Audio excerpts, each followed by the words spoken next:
Hello everyone. What you're seeing is some of the footage we took while flying Scarborough. First of all, I think it was fun. It's fun to go around and help awaken the people's eyes to what's going on behind the scenes. It's fun to go around and awaken the people's eyes to the news the mainstream media won't tell you. In fairness though, the mainstream media would sometimes they tell the truth, but they just spin it around in such a way that it's a good thing. Like what they tell you about the naked body scanners. They say it's supposed to make us safer. Like what they tell us about the fluoride. It's supposed to make our teeth healthier and whiter. Because government cares so much about us. Yes, they really want to keep us safe. That's why they cut funding for healthcare and the homeless. And then, at the same time, they throw the cash at the police. At the same time, they want to tax us more and more and more. Because you know government loves you. You better believe it, that government totally loves you. Because if you don't, you're a crazy conspiracy theorist and you're evil. Yeah. If you don't believe the government, you're a crazy conspiracy theorist.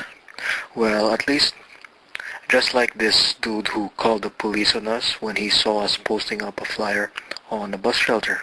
He was like, "Hey, that's a crime. I'm gonna phone the cops." Because I love the cops, you know? Hey, I just added the part. I just want to make it funny. Anyway, he said, "Hey, that's a crime. I'm gonna phone the cops. Because I love the cops. Because I love being a slave. I love the naked body scanners. I love drinking the fluoridated water." Hey, but seriously though, I must admit though that was a scary situation for me. Because like what I said before, I am not the alpha male type. I've been historically a passive person, so it was a scary experience for me. Because at first, I had the perception that posting flyers on bus shelters is illegal, but it isn't really enforced that much, but still, you can get in trouble with the law and be arrested and or ticketed. Point is, you get some sort of record with the law enforcement, and I don't want that. Later on though, I looked it up. You know, this whole law about posting flyers on bus shelters, and I even talked to a police officer with regards to posting flyers on bus shelters. All he told me was that I should only be arrested or fined if there is property damage that results. He mentioned the mischief section in the Canadian Criminal Code. Here, I'll read out the mischief section. It's section 430. Section 430. It says, "Everyone commits mischief who willfully A. destroys or damages property, B. renders property dangerous, useless, inoperative, or ineffective, C.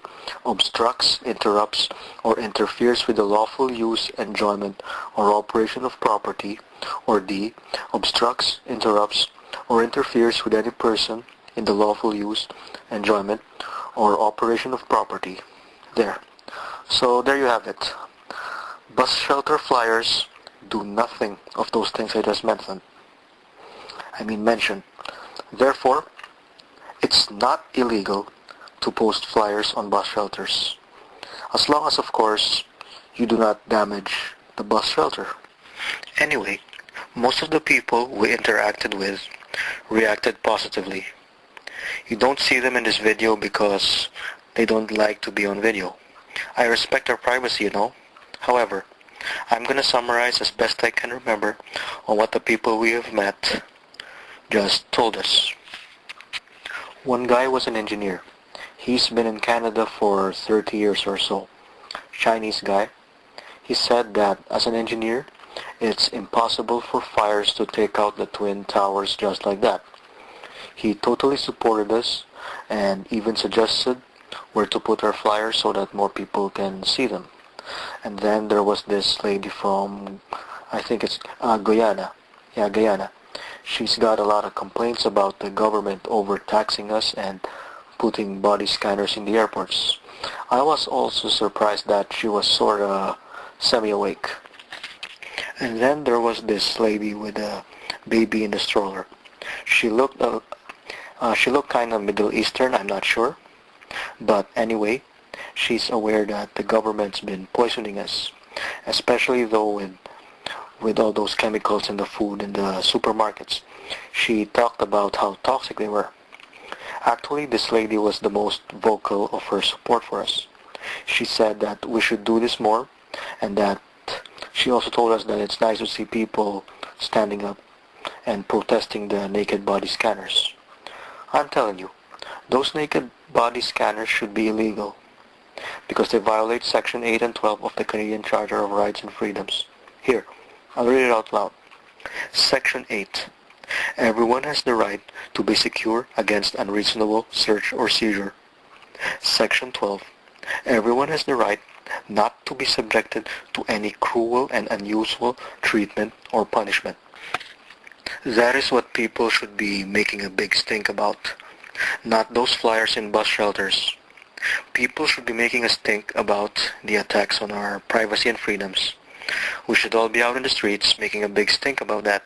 Seriously, forget all these petty issues about race, religion, and other minor annoyances.